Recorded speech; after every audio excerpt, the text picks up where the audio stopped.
Good morning. Nice to be here. So I have 10 minutes to talk to you about what I've been doing for the last 2 years. It's a bit of a challenge. And so let's talk first a little bit about Avis Budget Group. So I've been there about 2 years and 3 months as the Chief Innovation Officer. Avis Budget is composed of a lot of brands that I think everyone here knows. How many of you have rented an Avis car or a budget car recently, like this year? How many of you are Zipcar members? Okay. In Europe, I think there's also France Car, and in New Zealand, Apex. And how many of you, just raise their hands, had a crappy experience with any one of those rentals? Thank you for being honest. So what I do at Avis and what my colleagues and I do at Avis is under the title of corporate innovation, which is a really broad phrase. Probably the best way to think about what we do and what we're going to be talking about a little bit is how do we actually, by focusing on where there are new opportunities in terms of reinventing the rental experience through technology and connectivity, and also leveraging those investments that we're making there into identifying new opportunities in mobility, how can we increase the value of the company, and how can we do so in a rapid amount of time?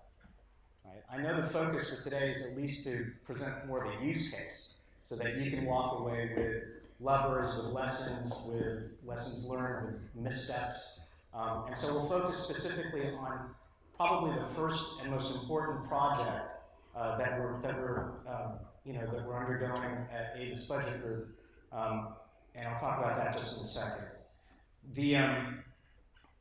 That's unfortunate, that photo. Yikes. Previous to Avis, just don't look at it, just think of the bow tie. Previous to Avis Budget Group, I was at ADT, focused on smart home and connected home for about 4 years. I was also the Chief Innovation Officer there until we sold it to Apollo Global. Before that, I was in cable and broadband, focused on product and technology at Brad House Networks, and then helped start a joint venture owned by the top 6 cable companies in the US called Commute Ventures, which was all about creating value out of 60 million digital cable households' data. That was fun. What are we trying to do, and what's the use case? Globally, our corporate fleet is about 600,000 cars on average. It scales up. It can go up to 700,000. It scales down. It can go down to about 400 to 500,000, depending on the season and the seasonality. We're in 180 countries with about 11,000 plus corporate locations, 30,000 field employees. And if you add our licensees, some of whom are even larger than us in terms of revenue, like Barlow World in South Africa or Coach in Turkey, the total Avis branded and budget branded fleet is actually closer to 1 million on average. What we're doing, and it started when I started there, is we want to take our entire corporate fleet and make it connected. Technically, that means telematics. And that means both a mixture of telematics that are either embedded by the OEMs, like GM or Ford or Toyota. We've announced Ford and Toyota recently.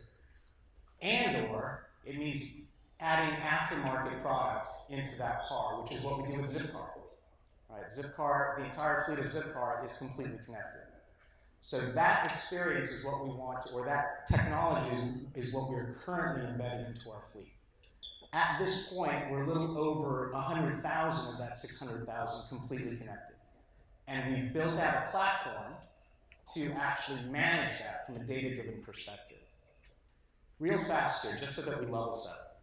There is no business standard definition of what a connected car or a connected fleet really is. That's one opportunity for us, because we're making it connected in order to meet some new business models and to enable the expansion of our global TAM, our global total addressable marketplace, and to allow us to do that by testing out new disruptive business models, disruptive to the traditional car rental and car sharing industry. Right?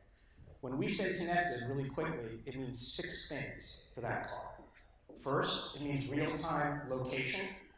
Second, real-time mileage. Third, real-time gas or electrical charge to the 10th of a gallon or to the 10th of a liter. And that, by the way, is really freaking hard. Right? Fourth, real-time communication with the systems of the car. So in other words, to get auto-geeky for a second, I can get DTC codes, diagnostic trouble codes. More importantly, however, I can actually set preemptive alerts so that, say, when the left front tire of that 2017 GM Suburban is 10 psi close to actually triggering the low tire light on the dashboard, therefore giving you a really pleasant rental car experience, right? When it's at 10 psi, that car will tell us when it's checked in that the left front is 10 psi above.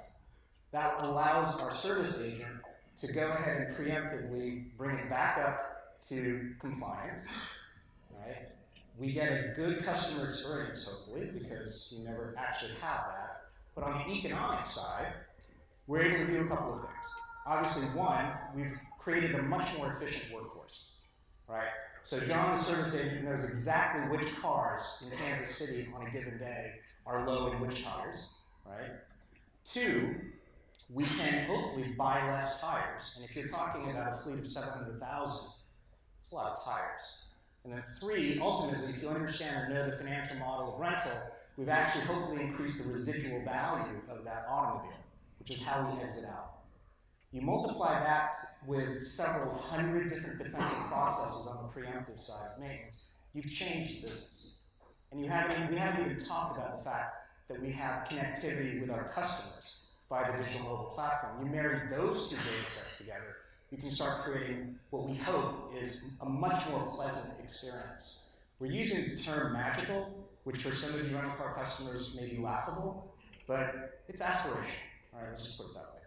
So, communication with the car. 5 is remote access. You get this now with Zipcar, and you're getting this now if you're Avis preferred with some of our connected cars that are out there. That basically means remotely locking and unlocking the car, and also being able to have it identify itself either through flashing the lights or really obnoxiously honking the horn.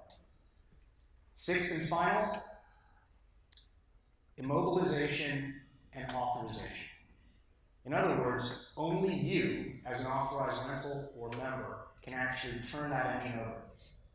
And if we feel that there is an unauthorized person who actually has the car, the next time the engine powers down, it will not power back up. So those are the 6 terms, or the six features and functionality for what we mean is connected. And we are, we've made a public statement that by the end of 2020, our entire fleet will be connected. Right? We expect to more than double where we are, hopefully triple where we are before the end of next year.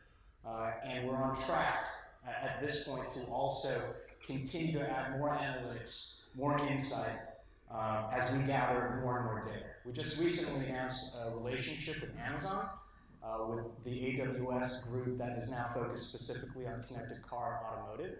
We're going to be leveraging the next generation sets of tools so that gives us not just scalability from a storage perspective, but gives us scalability and really, really dynamic capabilities to do preemptive kinds of actions to an entire fleet. So just to summarize on this one, by connecting that fleet, we actually also have to transform the company. Right? We know that it's going to, it already is, changing how we operate the fleet. We didn't know what would it be like if our entire global operation now was maintaining and supporting a completely telematic fleet. And what Zipcar does isn't at scale enough, and the business model is different enough, that what we decided to do last year is we said, okay, let's do this in micro. Let's take an entire market in the United States and all of the fleet that services it, and let's make it completely connected. And let's turn that into a lab that allows us to do a couple of things. It allows us to go through that punch list of several hundred processes, bless you, in order to understand, okay, what are the benefits from a financial perspective? What are the benefits from a customer perspective? What are the things that we need to change and help and the benefits to our internal customers. In other words, our employees, from the counter to the field in doing those.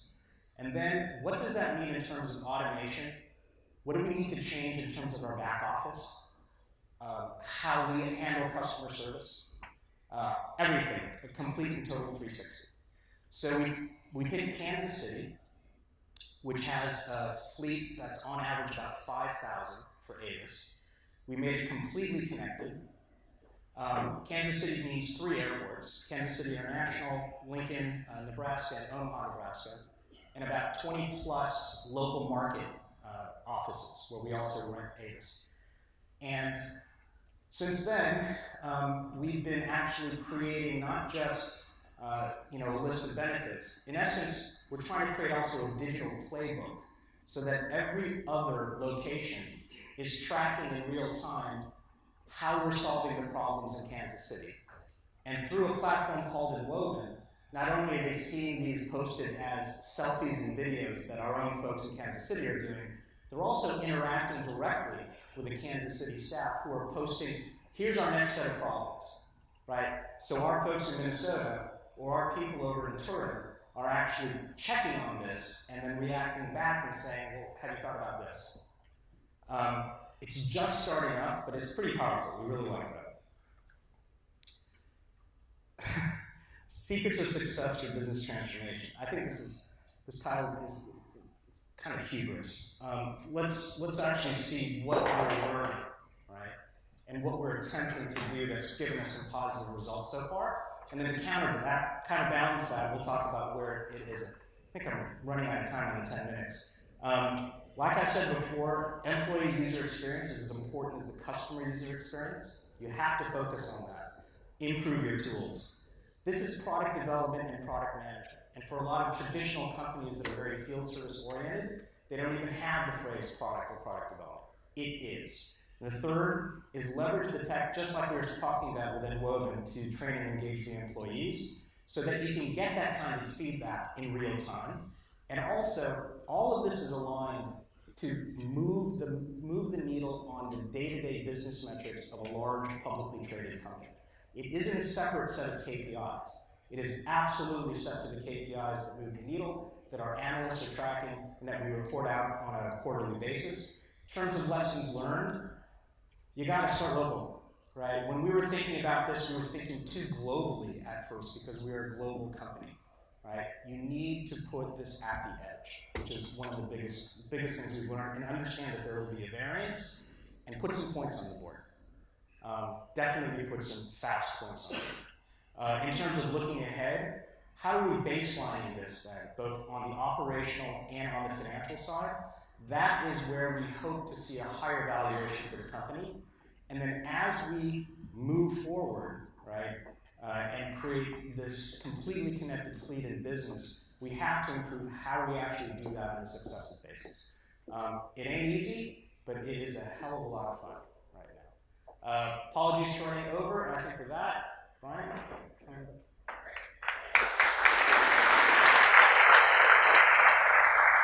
Great, thank you. You're welcome. The hot seat. Are you guys in the car rental business or the transportation business? Yes. Yeah. Okay. Well, we do car rental and car share as business models, but I think transportation and mobility moving forward, it actually puts us, I think, in a decent position to start thinking about these new models, right? Like mobility on demand, looking at fractional ownership as we move forward. You know, I don't think that my kids will ever actually own. I don't think will own a second car. Right? I think the second car becomes a membership, becomes an on-demand subscription, becomes, you name it, right? More ride, more lift. So. I think everyone was very kind earlier about saying that they never had a nightmare car rental experience. So I'll confess, I have regularly had car rental experiences and been frustrated by the fact that so many experiences have changed so quickly, and yet the car rental experience remains fairly similar to how it was 10 years ago. Why is this? I mean, you came from outside of the industry and into it, and you can't, like, as you said, you can't come in and be like, you guys are doing it all wrong, stuff like this. But when you saw it, why has this area not changed more? Yeah, I think a couple of things, and I'll be my own worst critic on this. I think part of it is when you're as far flung, when you're as widely dispersed, right, on the edges, and you are still heavily dependent on a high-touch, human service, you bluntly are only as good in some cases as the people at the edge who are representing you. Right? And that is something that I think all of us and our competitors strive to do, but it's still not uniform enough. That's number one. Therefore, number two, which is how can you try to add more of a digital experience during that entire journey, right? When I started, one of the reasons why I joined Avis was because they had started to make the investment, or we started to make the investment in trying to improve that, to your point, Brian. So when I started in September of 2016, they had just launched about a month earlier a total replatforming of the Avis mobile app and the user experience, and they actually took a step back and approached it the way that anyone who's done good UX driven, identify the customer, work through the problem set, translate that into requirements kind of process would recognize. But that was absolutely brand new, not just to Avis, brand new, I think, to the rental car experience. So that right now is only for the Avis and Avis Preferred experience, where we're really trying to add the entire control, to your point, in the hands of an Avis Preferred customer. Counter bypass, when you land, you get the ability to do upgrade choices right there on the phone, and it's not just counter bypass, but you're also able to do those choices in real time when you actually get out there. And everything is digital. You don't get any paper anymore. You can access the insurance on that. All the way, so checkout should be seamless. So no more dot matrix printers. Oh God. No, in budget we still have dot matrix printers. I know. And I think our rental car industry actually keeps those going. Right? It's unbelievable. I would love to see those go away eventually. But here's the thing. Just to be very frank about it. So that's great, but that's still only a percentage of our customers. We need to make sure that we extend that self-service model to not just Avis Preferred customers, but the entire Avis space, right? Because we're about 50% corporate, 50% leisure, and the majority of the leisure customers don't have the Avis mobile app, right? And don't travel a lot, and don't rent cars very often, as opposed to corporate customers, and typically everybody here in the audience, right? And so for those customers, when you're seeing the huge lines at the counter for Avis or for Hertz, for anyone else, typically that is still a lot of leisure. How do we bust those lines? How much have the development of Uber and Lyft changed and maybe accelerated the appetite for this kind of innovation? Because there's new customer expectations. And so, whereas before everyone sort of accepted that, oh my God, I don't know what awaits me at the car rental counter. Now they're used to just, opening an app and a car just arriving and taking them where they want to go. Yeah. I think there's definitely been some intrusion into the car rental business, although I would say that car hail from Lyft and Uber, unfortunately, tragically, is really impacting more of the traditional taxi and livery business, right? Couple of things. You're absolutely right that the entrance of these new digital players has accelerated a lot of effort, not just with us in our industry, but it's also made mobility as an overall sector that much more popular and that much higher. We have a different kind of view on the Avis side, though. We actually look at Uber and Lyft as partners. We've been running now for over a year a pilot with Uber in Boston that we haven't talked about that much, where we're working with them so that Uber drivers can actually get a very discounted rate and membership in zip cars, so that if they don't want to use their cars or if they don't have cars, they can actually use a zip car to provide Uber rides. And with Lyft, we just announced earlier this year that we were going to be providing weekly rentals to Lyft drivers nationally. And what we haven't talked about too much there, which we're talking about here now today, is the fact that that entire fleet that we'll be providing to Lyft is completely connected, just like the entire zip car fleet for Uber is connected. Why that's important circles back to what you had just said, which is how do you improve the experience, right?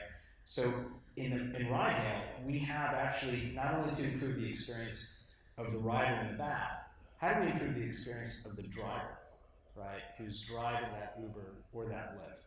So everything that I was talking about in terms of like preemptive maintenance and being able to provide a much cleaner experience in terms of the car, and being able to really have a digital platform for new services and new interaction because we understand what's happening with the car and the car can talk to us.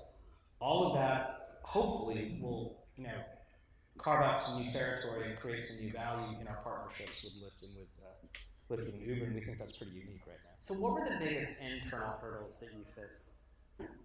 Ourselves, I think. I think the biggest internal hurdle that we've been facing is the fact that, in terms of trying to make the entire fleet connected, is the fact that this is like I said before, this is a very, very heavy, high-touch experience.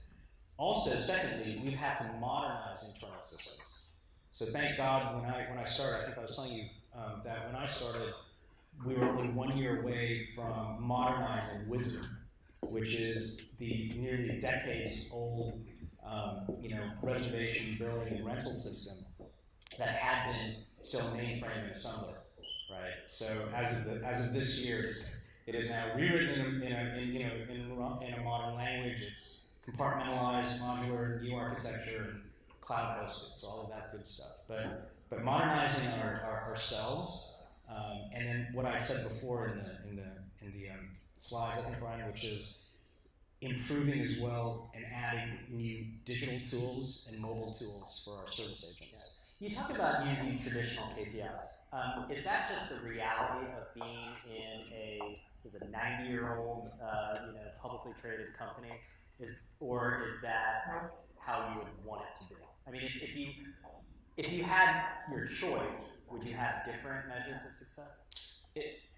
We're going to be adding, and that's a good question. We want to add additional measures of success. Part of it is the fact that we are a publicly traded company, so there's a set of metrics and KPIs by which the marketplace is going to always measure us, right, and our performance, length of rental, the revenue per day that we're generating. And so those are also very, very traditional to rental. But now with the digital user experience, we're adding NPS, right? Now that's not taken into consideration yet by analysts who are tracking us, but we're doing that in terms of our own internal, compensation and how we're adding, from a merit-based evaluation. NPS per station, NPS almost down to per desk, right? There'll be additional metrics, to your point, as we add more and more data sets and data elements, but I think some of the metrics and KPIs are going to have to come from the fact that we've now opened ourselves up as a platform with contemporary APIs, so that we have a digital ecosystem. Along with Lyft and Uber, we announced earlier this year, an API level integration partnership with Airbnb's luxury retreats acquisition they have up in Canada, and we are, we started our digital partnerships with Waymo, right? That was actually the very first partnership that we went after, and we're providing fleet maintenance and fleet management as a service to their self-driving fleet in Phoenix and several other locations that we can't talk about, or else somebody from Alphabet will come by and gag me. So I think though, to that point, all of those kinds of partnerships, it's not just value, it's also how are we supposed to measure success in that? Yeah, but how are you able to bet big enough internally? I mean, this is you have a different set of competitors when the world's largest technology companies are squarely focused on mobility. And if you're in the mobility business, so you might be trying to fix today's problems, but they're looking at self-driving cars, and you're looking at connected cars. Well, I think they're complementary in a sense, I think, Brian, because look, self-driving cars are happening and will happen. We were the first to actually step forward and say, based on what we do today, which we do really well for ourselves, which is an end-to-end management of a global fleet of hundreds of thousands, I bet John Krafchick at Waymo needs those same sets of services, because Waymo may have all of the technology in the world, right, and all the capital that they need, but they don't have the on-the-ground access. They don't have the physical assets, services, or digital supply chain, or physical supply chain, to manage a growing fleet of AV vehicles. So that was why one of the first things that we did was set up a meeting between John and Larry, my boss, the CEO. And in that discussion, they very frankly said, you're absolutely right, you're complimentary. But we did that not because we just think that we can store, manage, clean, maintain self-driving cars. We're doing that so that we can learn a couple of things. We can learn what is the actual experience, right, that you get in AV. How do you change all of your operations and your back office to maintain and manage that fleet? What are the different business models that we can start experimenting with now, even at small scale, to do that? And then how do we digitize and create as a service the things that we do for ourselves into a much higher margin, SaaS or PaaS for other fleet owners? We have to transform that way, Brian, or else, we'll be having a different conversation. Explain the focus on employee UX and what you meant by that. Oh, yeah. And I saw this in my previous company too, at ADT, which is there's so much focus on the UX of our external customers, which is great, right? What's the UX of our internal customers, of our employees? And when the vast majority of our employees are in the field and the front line to all of you, right? What have we put in their hands? What are we putting in front of their eyes? I mean, is it still a green screen with a control line, right? Or are we giving them the ability to really, really provide great service? So the UX of the user experience for that internal customer, for employees, you have to give it as much priority. In fact, at the beginning of this kind of transformation, which is a very grand word, right? But for us, we're not calling it transformation. We're saying by the end of 2020, you have to be completely connected, or there's going to be somebody else sitting in my place. Mm-hmm. But to do that, again, one of the lessons learned or missteps is we were focused so heavily at the very beginning on the app that our customer has in their hand that we realized, wait a second, if the station manager in Kansas City now has a fleet that can talk to him or her, how are they reporting and how are they actually looking at those cars on a daily basis? So when we started, here's the dirty little secret for the industry, right? Every single rental car industry in every station, the way that they check on where their cars are is 2 to 4 times a day. Somebody goes out with a pad of paper and a pen or a pencil and counts them, right? Not incredibly accurate sometimes. Mm-hmm. So what we had to do, talking about the UX and coming from a cable background, is we had to put essentially a NOC, a Network Operations Center, on a tablet or a smartphone for that manager. Because now, in Kansas City, Ed Murphy can open that up and say, where are all of my 5,000 fleet right now, right? And what's the state and the status of those cars? Right. So we have internal transformation, not necessarily just for the customer. Yeah. But you have to begin there if you're gonna change the model as radically as we are. So you came from you spent time in Ventures, okay? Started Canoe Ventures. Right. So Canoe Ventures, it was a big and bold bet. It didn't work out.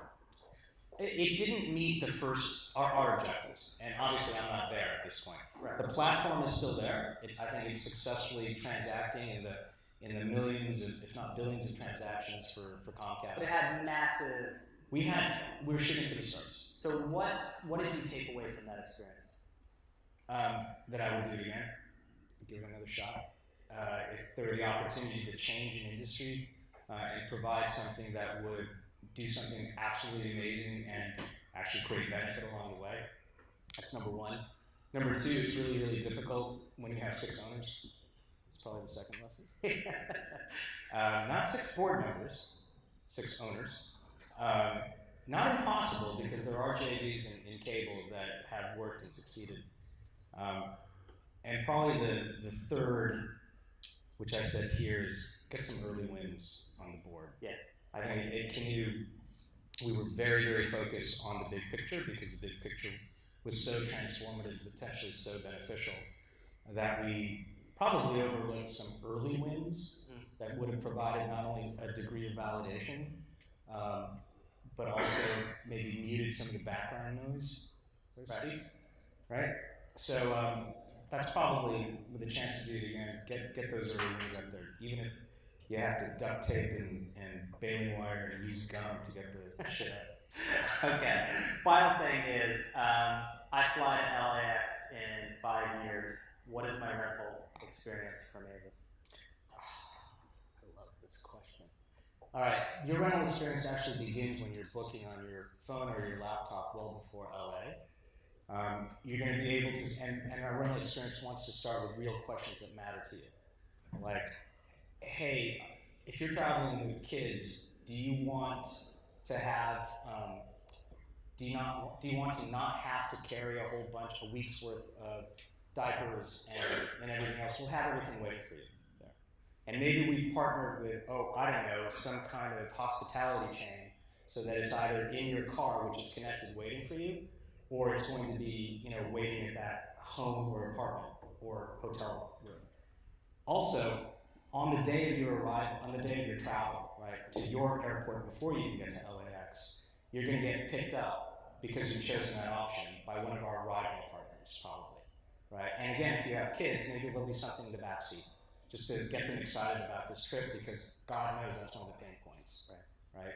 And by the time that you get to the airport, to LAX, as opposed to having to deal with piling everything onto a shuttle or onto a bus, what if when you land, you're told, okay, just go out door 3, your minivan or your SUV is waiting for you with the car seat that you're using already before, and we've got something for the kids in the back, right? And so we try to take in 5 years, we want to take every pain point out of that journey. And then we'll think about it during those and also during the average 4 days and 450 miles of that Avis rental, right? Because of the digital ecosystem, we'll tell you when and where you can park and it'll be prepaid. We'll tell you when and where you can gas, and you can do it seamlessly through the digital wallet that's attached to the car, right? And if there are other opportunities or other things that are really cool, either as you're walking or you're driving around, you're going to break geofences that'll give you those opportunities, right? And then finally, the day before you're traveling or returning, we're going to remind you about that. We're going to give you the option. Do you want to just leave your car where it is and we'll come and pick you up, or do you just want to drive it over to the front of the terminal and then we'll have somebody to pick it up and you can get back home? Okay. And oh, by the way, we really want you to do this again. That to me would be the experience that we'd want to provide to you. Great. If you can eliminate the shuttle bus, I'll count it as a win. Dude, all right. Cool. Thank you, Art. Appreciate it.